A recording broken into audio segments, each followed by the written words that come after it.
Welcome to my channel जे टटकरेकर। आज हम बात करेंगे बाघ के बारे में, जो कि सीटेट के लिहाज से बहुत ही इम्पोर्टेंट है। आज मेरा आवाज़ में थोड़ा सा चेंजिंग हो सकता है क्योंकि मैं सर्दी और फीवर से अभी मैं परेशान हूँ, इसलिए आवाज़ में थोड़ा सा चेंज हो सकता है। आगे बढ़ने से पहले मैं पिछले क्लास का ओवरव्यू ले लेता हूँ। आप लोग बताइए कि हाथी के झुंड में कितने हथनियाँ रहते हैं। तो उस दिन ही पढ़े थे हम लोग, हाथी के झुंड में 10 से 12 हथनियाँ रहते हैं और बच्चे रहते हैं, लेकिन नर नहीं रहते हैं। उसके बाद आप ये बताइए, हाथी के झुंड का नेतृत्व कौन करता है? इसका सही आंसर क्या है? आप लोग बताइए कमेंट करके। इसका सही आंसर है झुंड की सबसे बुजुर्ग हथनी जो होती है वो नेतृत्व करती है। और एक दिन में कितना वजन, कितना झाड़ी खा लेते हैं? एक जवान हाथी जो होता है वो एक दिन में लगभग 100 केजी मतलब 1 क्विंटल पत्ते और झाड़ियाँ खा लेते हैं। आप लोग ये बताइए, हाथी जो झुंड में रहते हैं वो कितने साल तक रहते हैं?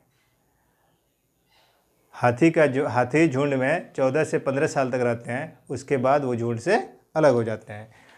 आप लोग देख लीजिएगा पीछे का वीडियो, उससे स्पष्ट हो जाएगा। और आज हम बात करेंगे बाघ के बारे में, जो कि सीटेट के लिहाज से बहुत इम्पोर्टेंट है। इसमें सबसे पहला पॉइंट क्या है? बाघ को जो दिखाई देता है, जैसे हम लोग को जो दिखाई दे रहा है, अंधेरे में हम लोगों से 6 गुना बेहतर देख सकते हैं बाघ।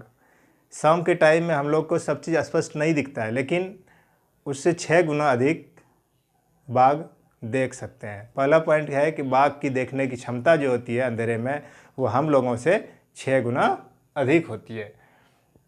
दूसरा पॉइंट है बाघ का गुर्राना। बाघ का गुर्राना 3 किलोमीटर दूरी तक, बाघ का गुर्राना 3 किलोमीटर की दूरी तक सुना जा सकता है। अगर कोई बाघ यहाँ से 3 किलोमीटर दूर स्थित गुर्रा रहा है तो उसकी आवाज़ हम लोग आसानी से सुन सकते हैं।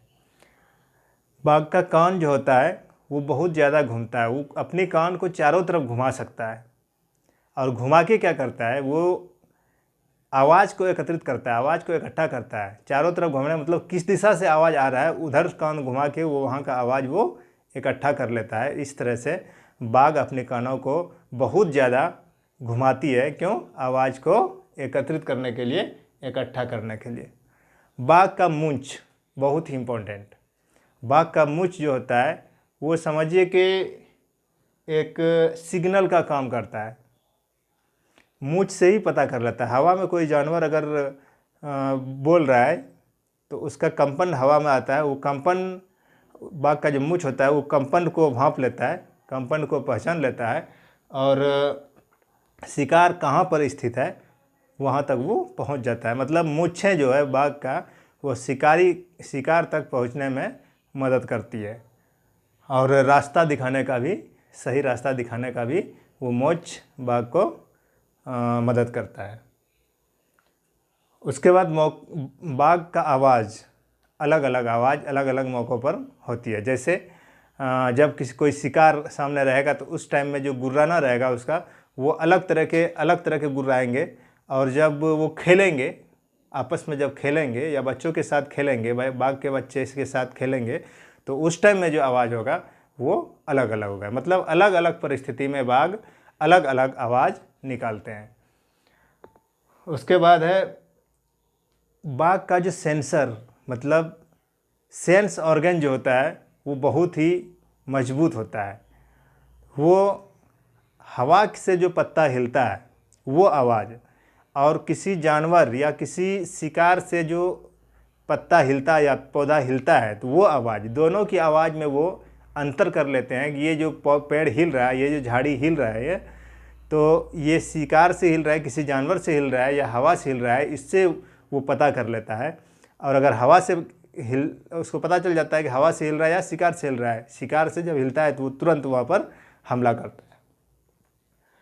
उसके बाद एक इम्पॉर्टेंट क्वेश्चन ये है कि बाघ बाघ का जो इलाका होता है वो क्षेत्र में बटा रहता है। जैसे इस इलाके का क्षेत्र एक बाघ का है, दूसरा मतलब जंगल में ही दूसरा इलाका दूसरे बाघ का क्षेत्र होता है, तो वो अपने इलाके में क्या करता है, पेशाब करता है, मूत्र करता है, और उसका जो गंध होता है, दूसरा बाघ जब आता है उसके क्षेत्र में, तो उसके गंध से पता चल जाता है कि ये इलाका दूसरे बाघ का है, और वो अपना वापस अपना इलाके में चला जाता है।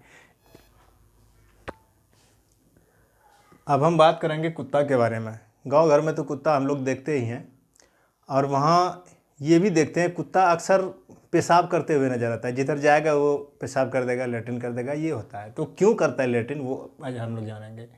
सबसे पहली बात, कुत्ता का इलाका जो है, वो क्षेत्र जो होता है वो बटा हुआ होता है। एक अलग कुत्ता का अलग क्षेत्र, दूसरा क्षेत्र में दूसरा कुत्ता, मतलब एक क्षेत्र का कुत्ता दूसरा क्षेत्र नहीं जा सकता है।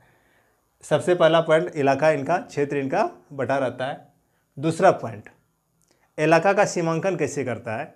हम लोग जो देखते हैं कुत्ता को पेशाब करते हुए, लेट्रिन करते हुए, वो इलाका का सीमांकन करता है। वो इलाका का क्या करता है, बाउंड्री दे देता है कि ये यहाँ तक, ये क्षेत्र जो है वो मेरा है। तो इलाके में पेशाब करके, लेट्रिन करके वो क्या करता है, अपना क्षेत्र का सीमांकन करता है।